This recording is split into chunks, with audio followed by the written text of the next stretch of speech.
Halo semuanya, sebelumnya perkenalkan saya Mira Vijita Febria dengan NPM 19122 dan rekan saya yaitu Fajar Setiawan dengan NPM 19014. Pada kesempatan kali ini, kami akan sedikit menceritakan masalah yang terjadi pada PT Krakatau Steel, sekaligus untuk menyelesaikan tugas video mata kuliah Audit Manajemen Sumber Daya Manusia dengan dosen pengampu Ibu Insinyur Karyaningsih, MM. Kalian tahu nggak sih rekrutmen dan seleksi sumber daya manusia itu tujuannya apa? Tujuan dari rekrutmen dan sumber daya manusia yaitu untuk memperoleh sumber daya manusia yang sesuai dengan kualifikasi dan kompetensi yang dibutuhkan perusahaan, guna memenuhi kebutuhan sumber daya manusia yang ada di perusahaan. Oh iya, kali ini kami juga akan membahas sedikit tentang kondisi audit rekrutmen sumber daya manusia yang ada di PT Krakatau Steel. Nah, PT Krakatau Steel ini merupakan perusahaan yang berada di naungan pemerintah atau disebut juga BUMN. PT Krakatau Steel bergerak di bidang produksi jasa. PT Krakatau Steel ini beroperasi di daerah Cilegon, Banten. Nah, kalian tahu nggak sih, ternyata pada PT Krakatau Steel ini terdapat beberapa permasalahan. Yang pertama yaitu PT Krakatau Steel melakukan rekrutmen menggunakan pihak ketiga, sehingga perusahaan mengeluarkan lebih banyak uang untuk proses rekrutmen sumber daya manusia.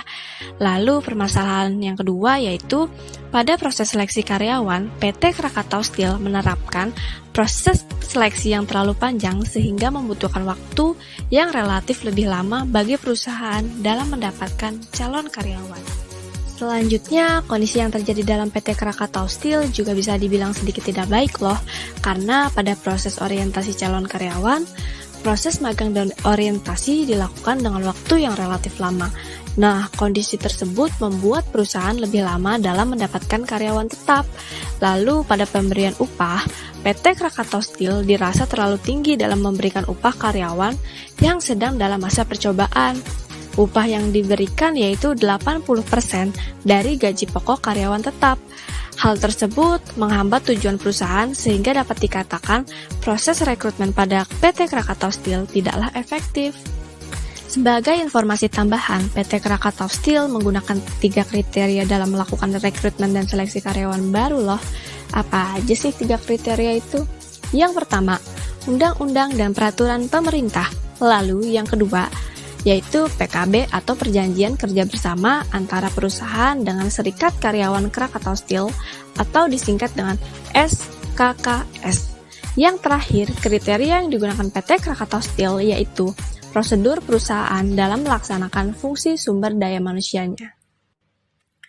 Lalu, apa sih yang menjadi penyebab dari permasalahan dan kondisi PT Krakatau Steel yang tidak baik tersebut?